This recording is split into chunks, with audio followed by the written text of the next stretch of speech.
Pulou um. Tava para ser escrito: prezados senhores, meu nome é João Felipe, tenho 13 anos e eu quero mudar o mundo. Você pode me ajudar? Esse foi o primeiro e-mail que eu escrevi quando eu tinha exatamente 13 anos.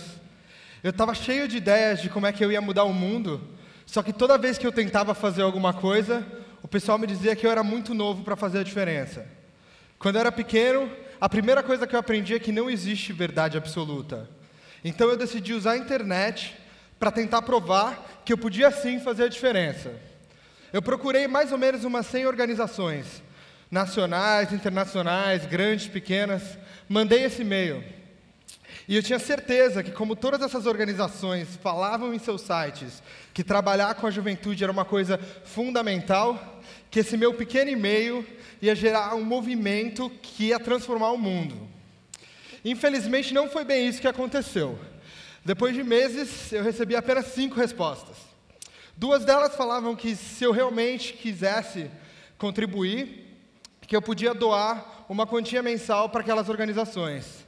As outras 3 falaram que aquilo que eu estava querendo fazer era incrível, só que eu realmente era muito novo para tentar fazer a diferença. Eu não preciso falar o balde de água fria que eu levei.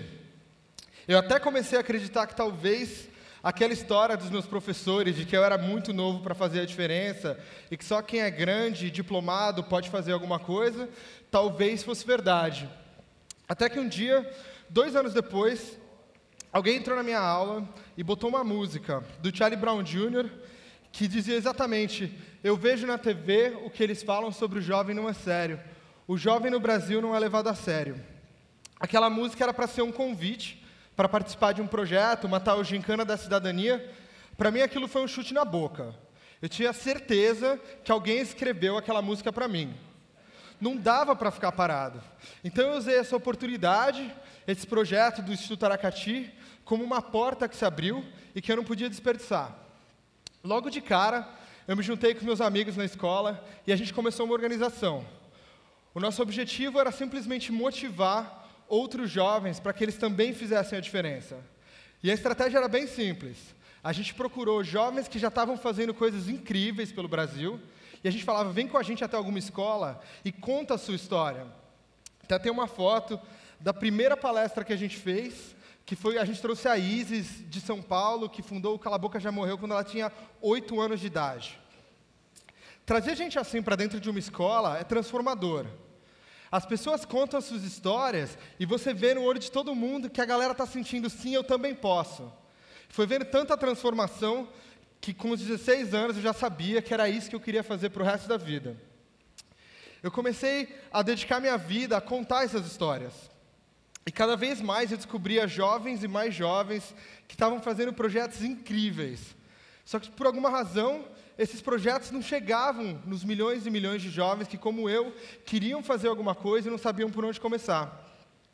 Eu percebi que, porque juventude era uma coisa nova, que ninguém queria trabalhar direito, a gente tinha várias organizações, só que a gente só falava entre si.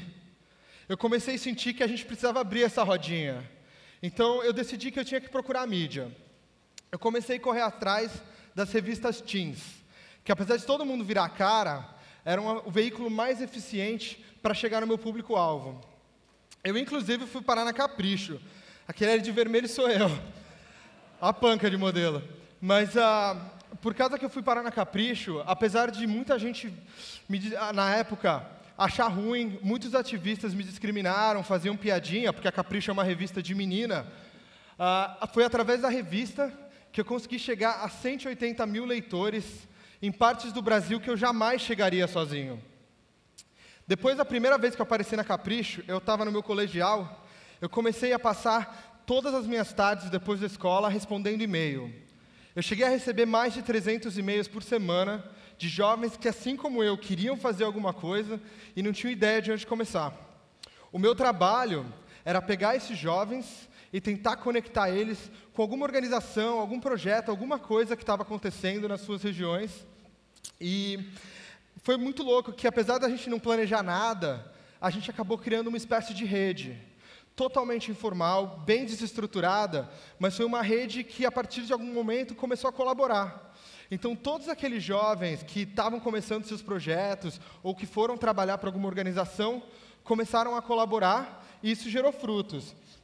Um deles foi, por exemplo, a inclusão de jovens dentro das discussões climáticas da ONU.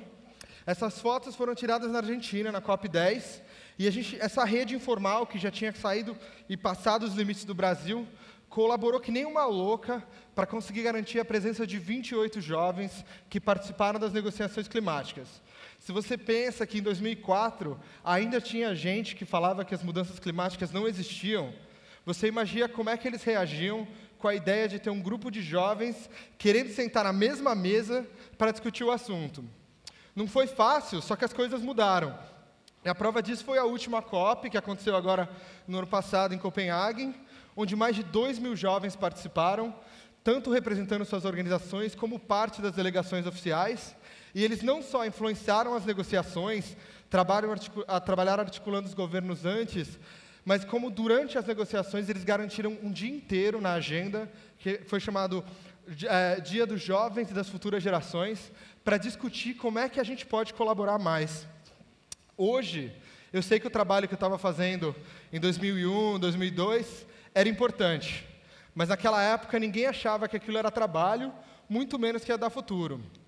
Eu enfrentei vários desafios na escola, principalmente com os meus professores, que insistiam que o que eu estava fazendo era perda de tempo e que eu tinha que me concentrar no vestibular. Eu acabei cedendo e prestei vestibular, fui parar na faculdade, só que depois de 6 meses estudando relações internacionais, eu já sabia que estava chegando a hora de tomar a decisão mais importante da minha vida. Eu larguei a faculdade e decidi que eu ia tentar viver 24 horas de fazer o que eu acredito. A minha desculpa na época foi que eu me mandei para a Inglaterra. Fui morar na Inglaterra, trabalhar para uma organização que chama Peace Child. Essas fotos são do lugar onde eu morava. Nessa casa, eu morava com 15 jovens, um de cada país, todo mundo trabalhava na mesma organização. Dá para imaginar bagunça, né? Um Big Brother com gente vindo de todo quanto é lugar. Só que foi essa mudança que representou a profissionalização do meu trabalho.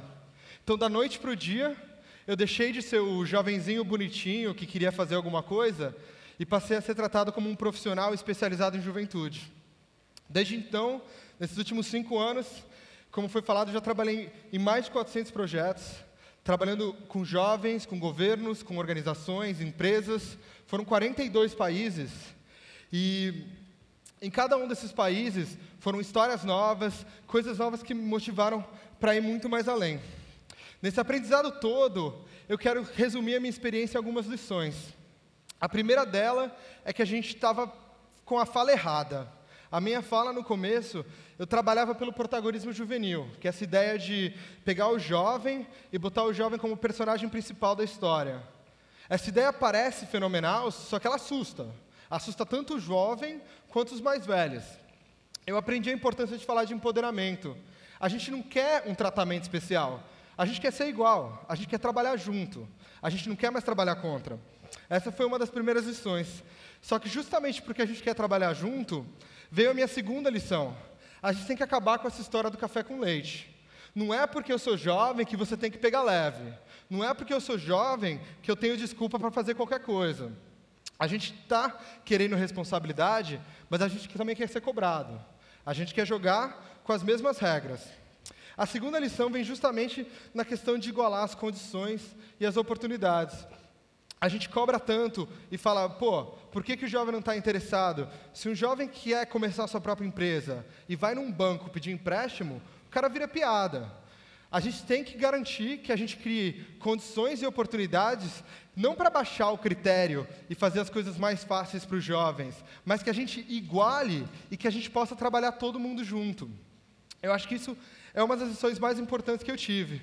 A lição final é que a gente precisa começar a se assumir enquanto jovem. A gente pega, vou fazer um exemplo, a juventude, a definição varia assim, de país para país. Tem gente que fala que é 24, 25, 29 anos. Se a gente pega a definição da Unesco, que é de 15 a 24 anos, a mesma definição que a gente usa aqui no Brasil, quantos de vocês conhecem algum jovem de até 24 anos que hoje em dia está trabalhando na sua equipe, na sua empresa, ou até olhando o pessoal aqui, quantos de vocês têm menos de 24 anos que estão aqui? São vários, né? Hoje em dia a gente encontra jovem em qualquer lugar. Eles estão nas empresas, eles estão nos governos, eles estão na mídia. Só que se somos tantos, e a gente está fazendo tanta coisa legal, por que a gente tem tanto preconceito e tanta vergonha de se assumir? Eu acho que se a gente quer mudar essa realidade, a gente tem que começar a motivar os jovens a contarem suas histórias. A gente precisa de mais bons exemplos. Então, o meu desafio é que todo jovem precisa sim sair do armário, precisa se assumir e falar, eu sou jovem e não é um problema, isso não é defeito. Pode parecer engraçado, só que falar de juventude hoje é um assunto muito sério. O jovem não vai ser jovem para sempre. Ele cresce, vira adulto, só que os problemas do mundo também estão crescendo. A gente não tem mais todo esse tempo para sentar e esperar.